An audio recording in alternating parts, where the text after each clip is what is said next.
looking to come away on an adventure like the 6-foot track, for instance, sometimes it's a bit of a challenge to not only think, what gear do I need to take, but how am I best going to put it in the pack? The theory of packing a pack is about trying to keep the heaviest items as close to the lower part of your back as possible. That means not right down the bottom of the pack, but try and hug your spine. So for me, that's going to be my sleeping bag. So I'm putting that in lengthways on the pack and I'm pushing it towards the back. My tent, again, down to the side, but pushing it back towards the back of my pack.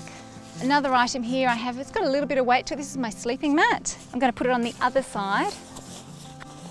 My ground sheet that goes under my tent just to protect the floor of my tent. And I'm using that and pushing it down into the little areas, into the little hollows, trying to save space.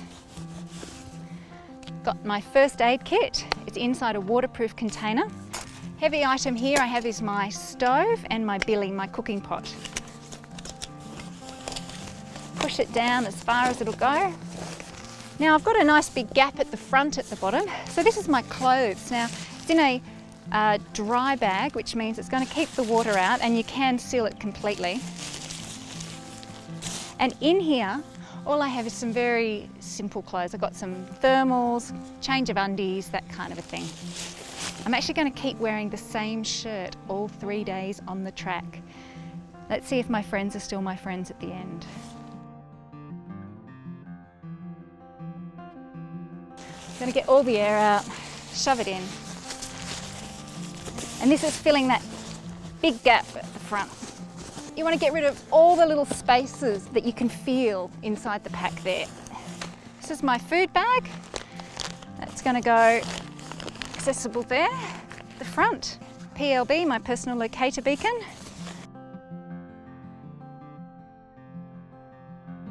Now obviously I want the raincoat somewhere where I can get it out in a hurry if it looks like it's about to rain. Shove that in. Toilet paper. Torch, I keep it up the top. It's easy to access if you're getting into camp a bit late. Emergency food. Now usually this goes right down the bottom because you hope to never use it. Little warm jacket, little vest. Again, I can pull it out in a hurry if it gets cold during the day. This is my warm layer. So it could be a puffer jacket like this.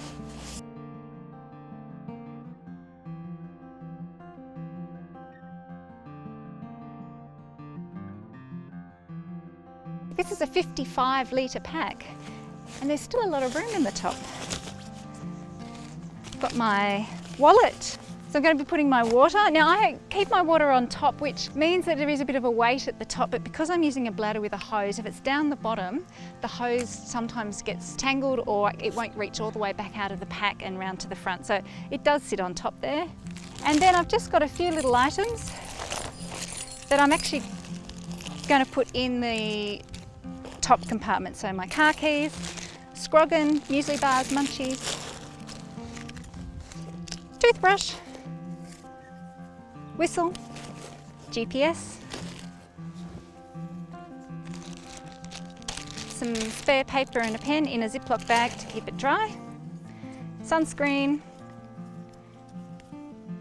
chapstick, comb and a little pocket knife, and the super duper pooper scooper. Just go on the outside. You always want to do up all your buckles on the outside, and importantly, try not to have anything fitting on the outside of your pack, whether it be a piece of your tent or maybe your sleeping mat, because if you scrape past trees, you're going to really damage the material there.